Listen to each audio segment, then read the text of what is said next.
So my name is Jaz Gray, and Jaz for short, and I have a high flow diffuse AVM. I'm sure you guys know what that means more than me. When I was born, for the most part, I looked like a normal baby. The two main differences were my tongue was twice the size of an average newborn baby, and I also had a slightly reddish birthmark on my face. But I still must say I was a pretty cute kid. Shortly after I was born, my parents took me to a pediatrician, and they told my parents that I had a port wine stain, and they told my parents just to watch it until I was 8 or 9. My parents asked the doctor, was it like a birthmark, and he said yes. So he didn't seem concerned, and so they decided not to do anything else and just wait and see what happened.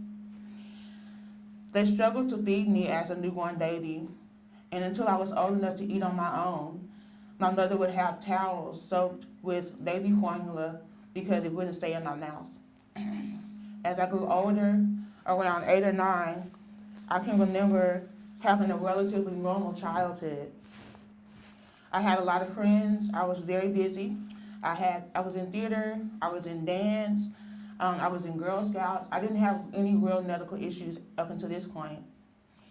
My mother just had to constantly keep telling me to close my mouth because my tongue was starting to grow larger and it kept my mouth open. My teeth would start to protrude and I had to get braces eventually. Then around 9 or 10 years old, the anatomy of my face started to change. They took me to a doctor in Memphis who misdiagnosed me with hemangioma. This doctor performed 2 surgeries on me, and each time he did, he would try to take off the bottom lip, and it would grow back to twice the size that it was before. He left 2 long keloid scars that became keloids on my chin, and my parents decided that they had to try to find another doctor. So they went on the internet, and my parents searched hemangioma, and Dr. Rayner's name came up, and before and after pictures for different patients that he had worked on. And so my parents took me back in Memphis. They took me to my doctor, and they said, we've heard about the work they're doing in Little Rock, Arkansas, so we think we're going to take her there. And they told my mother that Arkansas was one of the leaders for vascular malformations. And I remember my mother, when she got back in the car, she was just really devastated because she felt like these doctors knew about a place that specialized in AVMs and malformations, but they were trying to work on me themselves instead of sending me to somewhere that had specialists.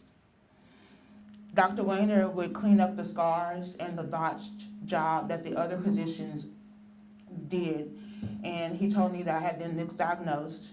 I would learn that what I had was actually called an AVM, and then I would eventually begin treatment with Dr. Sun. From the age of 10 years old to 24, I've had at least 33 surgeries. I kind of have lost count at this point. I've had to deal with 33 times of hearing Dr. Sun say that I'm going to have yet another procedure. 33 times I've had to be put under anesthesia. I've had some live intubation nightmares. When the anesthesiologist numb your throat, they make you gargle a solution that is supposed to numb the airway passages. But what they don't tell you is that it tastes like chalk. So for many, many surgeries, I've had to deal with basically one of the worst experiences, just trying to gargle. And basically someone to ask you to drink some melted chalk every time. And then you're not supposed to remember the experiences of having the tubes down your throat, but some of them I can remember. And it almost felt like I was being choked to death until I fell asleep. Thank God that Dr. Sun, when I told him about this, he responded, and he started to watch he started to guide the team as far as the best way to put me to sleep, so I didn't have to worry about that anymore. The nurses there, they always would hold my hand, which made everything easier. 33 times I would pray for God to pull me through. There were 33 times that I had to wake up with nausea.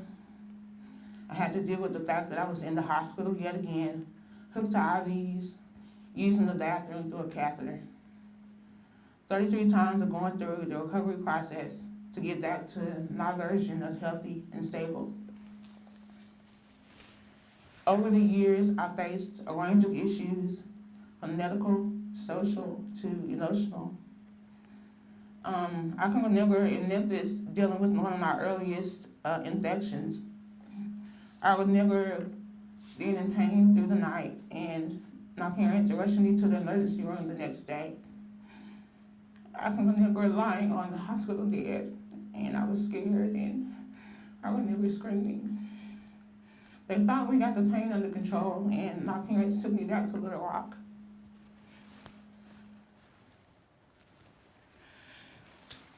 It was during this time that my dad realized how serious having an AVM was. That it wasn't going to be a couple of short procedures, that this was a lifelong battle, that I was getting ready to have to fight. Since then, I've had parts of my tongue removed. I've had to learn how to speak all over again. I've lost sections of my teeth and my mandible because of embolizations. I've had feeding tubes down my throat. And I love to eat. So that was really, really hard for me. I've had to deal with a lot of saliva issues, as you can see, because I don't have any feeling on my face. I've had surgeries that lasted over 12 hours. I spent my birthday in the hospital. I spent too many Christmases to count recuperating from surgery. I've gotten so many infections over the years. I had to have my right cheek gutted out. I can remember waking up with a part of my face missing. I can remember my mama's reaction when she had to look at me and see that she could see my teeth and my jaw. She said her knees buckled. She couldn't believe it.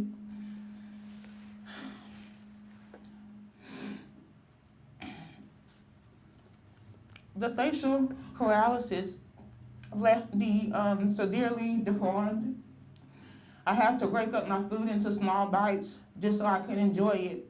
Certain dishes I can't eat around other people because I have to worry about what I look like when I chew. I have nerve damage, as I said, so I don't have any feeling. Obviously, that leads to some embarrassing incidences when you can't feel what's on your face. When I was in middle school, I can remember the cool games that people would play. The guys that would all rate the girls, the ugliest to the most attractive. And of course, I was always at the bottom of the list. I can remember times when I would be in the lunchroom and I would start to bleed and I would have to jump up and run out of the room. Blood would be all on my clothes, all over the floor. And after everybody would clear out, I had to go back down the hallways and clean it all up.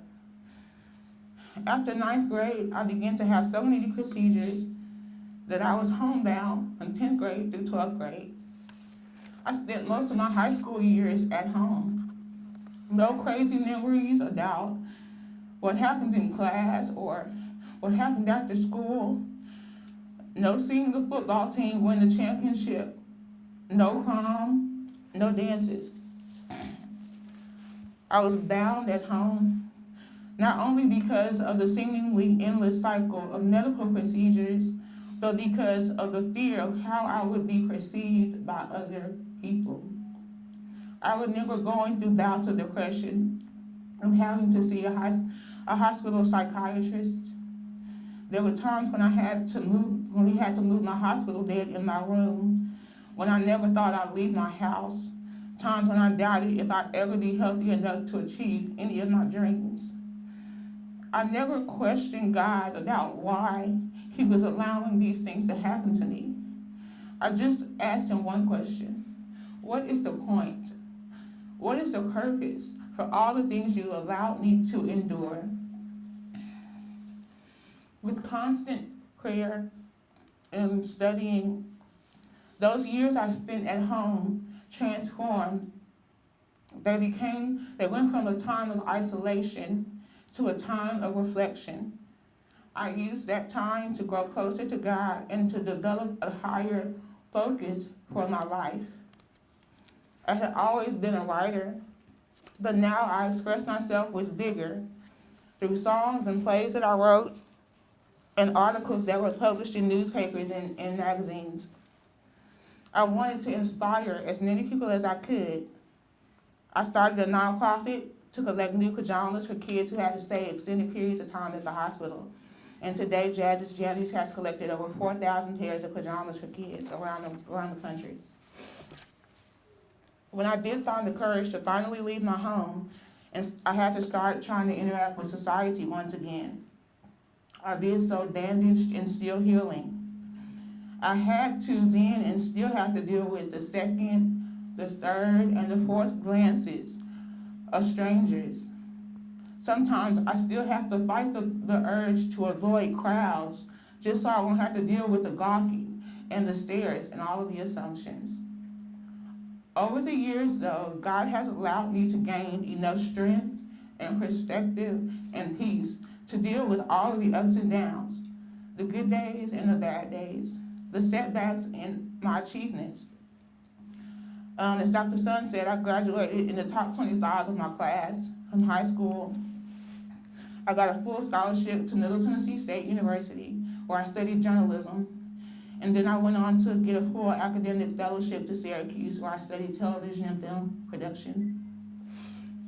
Before one of my last surgeries last year, Dr. Sun told me about his and Dr. Richter's efforts to develop a team charged with finding a cure for AVM before Dr. Sun retires. I quickly realized the role that everything in my life was leading me to playing. Creating stories and speaking to people had always been an outlet for me, a way to cope with having an AVM, and now I had the opportunity to use all these skills to make a real difference. A year ago, I decided I would start to produce a documentary film that could be used as a platform for a movement around AVM, vascular malformations, and rare birth defects in general. The goals being to increase research funding and gain awareness needed for correct and early diagnosis, for improved treatment options, and ultimately a cure for AVM as soon as possible. While I recuperated from one surgery last year, I created a fundraiser for a short film of the documentary, and in a little over a month, we were able to raise over $10,000. I moved to LA a few months later to pursue my career goals, and soon I began to build a team, a needed foundation for documentaries that go on to gain the national and international attention that leads to public action. We are just at the beginning of the filming process. We filmed 2 patients with 4 survivors to go. We have a team that includes Oscar-nominated and Emmy-winning producers. We are in the process of securing corporate sponsors, and we will also continue to speak with and interview doctors, researchers, and other experts in the field. We deeply desire to have all of you as partners, so I look forward to keeping in contact with all of you and having as much support as I can from each of you, because our ultimate goals are all the same. Any attention that the project receives has and will continue to mean a brighter spotlight on the hard work that you do every day. I decided to call my film More Than Skin Deep, because I believe that that's exactly what we all are. As patients, we are more than a case. We are more than an anomaly. We are more than our conditions. We have hearts, and we have souls, and we have goals, and we have dreams for our lives. As doctors, it's important that you remember that you are more than just your intelligence and your experience. Dr. Sun and his team have shown me what healthy, productive relationships mean between doctors and patients and their families. He showed me what it's supposed to look like, and I've seen firsthand the incredible difference excellent physician care can make. Your ability to be compassionate toward your patients, to be in the moment with your patients as they experience ups and downs on their journeys, it makes a difference. Your concern for not disappointing families by using words like cure without caution makes a difference. Your ability to be objective to be honest with your patients about what you can and what you cannot do for them makes a difference. Your ability to be directly accessible to your patients when they need you most makes a difference. Your ability to listen, your ability to answer questions, your ability to effectively explain your perspective and your plans, not just to these parents, but to the children you treat, makes a difference. You are the difference.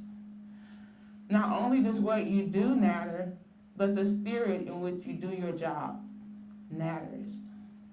Allow that truth to reach the core of who you are so that you can continue to work diligently, not only with knowledge and with skill, but with an overwhelming humility and unbridled passion.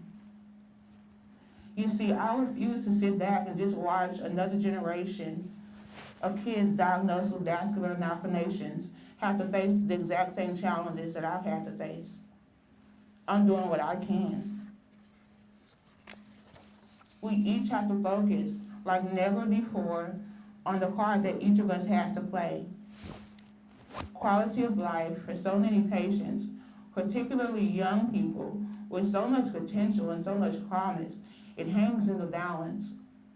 For each survivor of a vascular anomaly, a vascular malformation, I want you to know how much we appreciate everything that you do. One step at a time, one concerned family, one dedicated survivor, one caring doctor at a time, we have a real opportunity to make a drastic difference. So let us continue forward with boldness, with determination, and with an unshakable sense of urgency.